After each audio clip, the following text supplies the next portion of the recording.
and company working as an intern. Today I'll be talking about Section 156 Clause 3 of CrPC. Powers of the magistrate to direct the investigation. A magistrate is authorized to take cognizance under Section 190 of CrPC, given the authority to investigate any cognizable matter under Section 156 Clause 3 of the Code.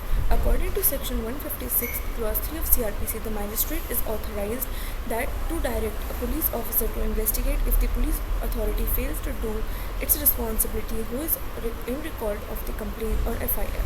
This clause applies when a police officer files a complaint or FIR but fails to investigate it thoroughly. The subsection under this, which is Section 202 Clause 1, to conduct an investigation. What are the powers of police under Section 156 Clause 3? An order from magistrate to look into Section 156 Clause 3 may only be obtained by the officer in charge of the police station. No commands or powers may be provided to the officer in charge of the police station outside the magistrate's jurisdictional area.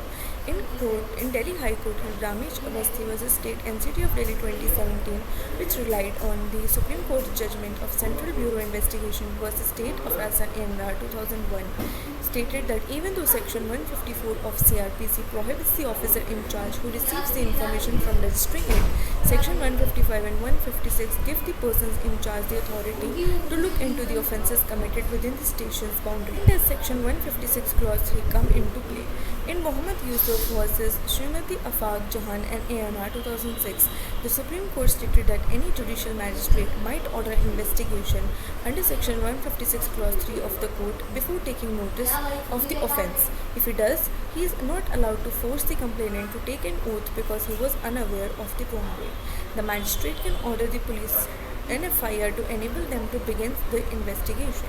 It is not against the law to do this. After all, Section 154 of the Code states that filing an FIR requires entering the essential details before and about the commissioning of the cognizable offence in the book maintained. Court stated in case Priyanka Srivastava and others versus State of UP and others 2015 that a stage has come in this country where Sections 156 Clause 3 of CrPC applications are to be supported by an affidavit duly sworn by the applicant who seeks the invocation of the magistrate's jurisdiction.